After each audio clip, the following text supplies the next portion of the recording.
Oi, gente! Hoje nós vamos falar sobre a história do avivamento.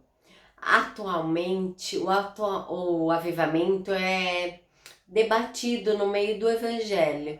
Existem cursos, pregações, músicas, livros que eles abordam esse assunto. No entanto, ao mesmo tempo em que essas questões são muito amplas e é amplamente debatida, quando nós procuramos por uma explicação mais profunda, nós encontramos poucas informações, fazendo com que as pessoas elas adquiram um conhecimento superficial em relação ao que está escrito, às escrituras e o que ela tem a nos mostrar. E muitas vezes a gente nem sabe direito o que é o avivamento. Eu vejo muitas pessoas falando em avivamento e poucas pessoas clamando por propriedade, por falta de conhecimento e entendimento do que é de fato. É sempre bom nós entendermos. Muitas pessoas pensam em avivamento, pensam em Atos 2, Joel capítulo 2, o derramar do Espírito, os sinais, maravilhas, aquela manifestação poderosa, mas o avivamento ele é muito maior do que simplesmente uma experiência com o Espírito Santo. Ele vem com propósito. Então, por esse motivo, nós precisamos entender que não se limita a uma experiência única registrada em Atos 2, que não acontece entre os nossos dias. Outras elas afirmam que é uma série de eventos sobrenaturais que acontece em cultos cheios do Espírito Santo, de euforia, mas nenhuma dessas definições nos dá uma resposta na qual é de fato o propósito de um avivamento. Hoje nós vamos entender todos os fatos, trazendo uma contextualização histórica sobre os avivamentos que já vieram antes de nós. Então, o primeiro passo, diante de tudo, para que ocorra o avivamento é o despertar da igreja. Ele sempre, antes de trazer, ele desperta os santos das nações. Ele sempre começa com um mover de arrependimento de pecados. Então, em 2 Crônicas 7, versículo 14, ele diz: se o meu povo, que se chama pelo meu nome, se humilhar, orar, me buscar e se converter dos seus maus caminhos, então eu ouvirei dos céus, perdoarei seus pecados e sararei sua terra. Então, quando nós lemos esse texto, nós vemos o avivamento, algo que precisa ser avivado, é algo que estava morto recebendo vida, vida no Espírito. Então, ele está falando que antes dele derramar o Espírito dele, trazer vida, existe uma postura no nosso coração que deve preceder o derramamento, que é o arrependimento, que é o primeiro passo do despertar da igreja. Não existe avivamento verdadeiro sem arrependimento genuíno. É a mesma coisa sem ter ressurreição sem uma cruz.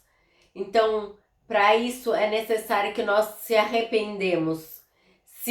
Ele fala, se meu povo, ele não está falando sobre a nação, sobre incrédulo, aquele que não acredita em Deus. Ele está falando sobre a igreja de Jesus. Se nós, como igreja, nos posicionarmos, nos arrependemos do pecado da nação e nos convertemos dos maus caminhos, ele promete que ele virá e derramar o seu Espírito. Então nós observamos que o avivamento ele tem e vem pela própria palavra de Deus.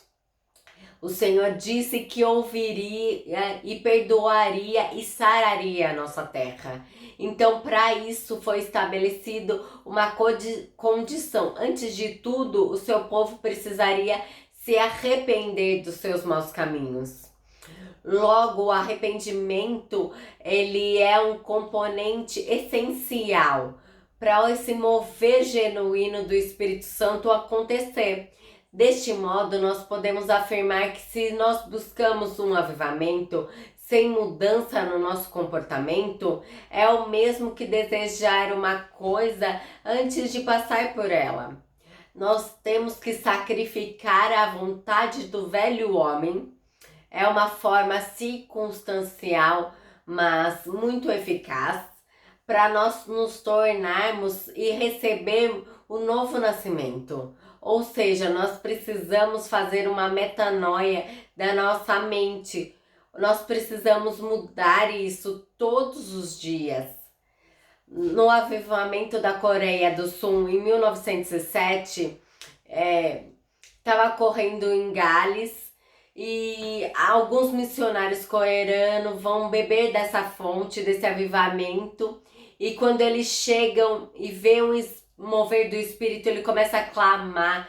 Faça isso também na Coreia do Sul. Então eles voltam para o país dele e começam a ter reunião de oração, de jejum, clamando pelo avivamento da Coreia. Em uma dessas reuniões, os pastores, ele pega o microfone, pede a palavra. Eu gostaria de pedir perdão, porque um grande amigo meu, quando ele faleceu, ele deixou para mim toda a sua herança, para que eu pudesse sustentar a sua família financeiramente. Eu tenho vivido desse ganho e não tenho sustentado, eu quero pedir perdão. Eu tenho roubado do meu amigo. Quando ele faz isso, o outro pastor chega e fala: pede perdão, admita que ele estava vivendo em adultério. Ele pede para ser restaurado. E um grande mover de lágrimas, de arrependimento vem sobre aquele lugar. E as pessoas começam a pedir perdão dos seus pecados, ser constrangidas pelo Espírito Santo. E essas pessoas são batizadas. E depois de 5 meses, 20 mil pessoas foram salvas apenas naquela igreja. O avivamento se iniciou com o mover de arrependimento dos santos da Coreia. O mover sempre vai preceder do mover do Espírito Santo. O país de Gales, ele confessou as práticas pecaminosas, traindo a glória manifesta para aquele culto, que foi poderoso, que houve o derramar do Espírito Santo. Pouco tempo, em 1907, os cristãos da Coreia, como eu tinha falado, eles testemunharam o que Deus fez. A mesma coisa que foi feito lá em Gales foi feito na Coreia. E por causa desse clamor fervoroso, e que também teve a mesma experiência de arrependimento em resposta pelas súplicas, ele constrangeu a igreja com tanta intensividade que essas filas de pessoas foram transformadas enquanto eles confessavam os pecados. Então essas pessoas, elas foram convidadas pelo Espírito Santo a largar dos seus maus caminhos e começaram uma nova vida de santidade.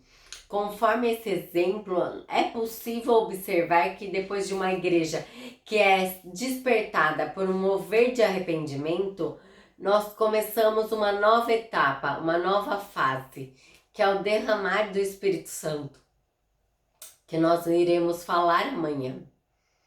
Pense, medite, escreva onde você está falhando. Pense nisso, peça perdão ao Espírito Santo, confesse a Deus que Ele é fiel para nos perdoar e nos fortalecer, para nós não podermos mais pecar neste erro. Então Deus, ele vai nos transformar e nos santificar através do arrependimento. Dê um like, se inscreva no nosso canal. Até!